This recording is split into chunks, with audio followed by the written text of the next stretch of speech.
18ನೇ ಆವೃತ್ತಿಯ IPL ದಿನಾಂಕ ಪ್ರಕಟ ಆಗಿದೆ. ಅಧಿಕೃತವಾಗಿ ಘೋಷಣೆ ಆಗಿರುವಂಥದ್ದು. ಸ್ವತಃ ಈಗ ಈ ವಿಚಾರವನ್ನು BCCI ಉಪಾಧ್ಯಕ್ಷ ರಾಜೀವ್ ಶುಕ್ಲಾ ಅವರು ಬಹಿರಂಗಪಡಿಸಿದ್ದಾರೆ. BCCIನ ವಿಶೇಷ ಸಾಮಾನ್ಯ ಸಭೆಯ ನಂತರ ಮಾಧ್ಯಮಗಳೊಂದಿಗೆ ಮಾತನಾಡಿರುವ ರಾಜೀವ್ ಶುಕ್ಲಾ ಅವರು ಮಾರ್ಚ್ 23ರಿಂದ IPL ಆರಂಭ ಆಗಲಿದೆ ಅಂತ ಖಚಿತಪಡಿಸಿದರು. ಆದರೆ ಆರಂಭದ ಪಂದ್ಯಗಳು ಅಂದರೆ ಮೊದಲ ಪಂದ್ಯ ಯಾವುದು ಅನ್ನೋದ್ರ ಬಗ್ಗೆ ಮಾಹಿತಿಯನ್ನು ಕೊಟ್ಟಿಲ್ಲ. ಒಟ್ಟಿನಲ್ಲಿ 23ನೇ ತಾರೀಕಿನಿಂದ IPL ಆರಂಭ ಆಗುತ್ತೆ. 2025 18ನೇ ಆವೃತ್ತಿಯ IPL ಅನ್ನು ಮಾರ್ಚ್ 23ರಿಂದ ಆರಂಭಿಸಲು ನಿರ್ಧರಿಸಲಾಗಿದೆ.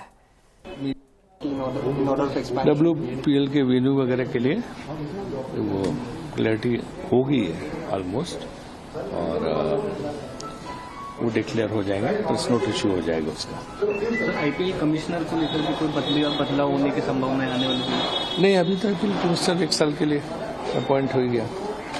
चैंपियंस ट्रॉफी का स्क्वाड को वो मीटिंग शायद 18-19 तारीख में. सर, और क्या क्या डिस्कशन हुआ है?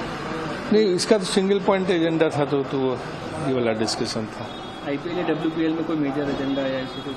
और बाकी IPL के 23 तारीख से शुरू होगा, 23 मार्च से. ಜಿ ಕನ್ನಡ ನ್ಯೂಸ್ ಈಗ ನಿಮ್ಮ ಮನೆಯಲ್ಲೇ ನೋಡಿ. ಎಲ್ಲ ಕೇಬಲ್ಗಳಲ್ಲಿ ಈಗ ಲಭ್ಯ.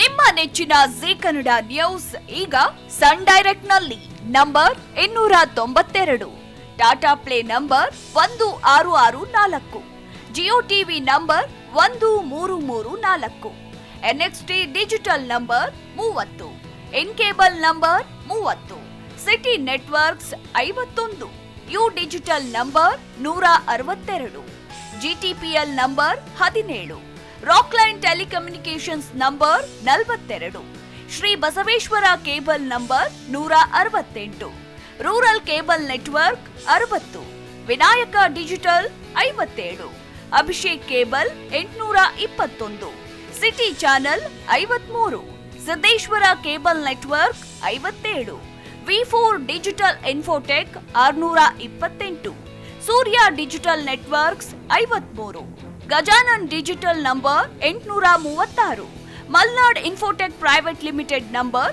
56, Metrocast number 830, Victory digital number 167ರಲ್ಲಿ ನೋಡಿ ಆನಂದಿಸಿ.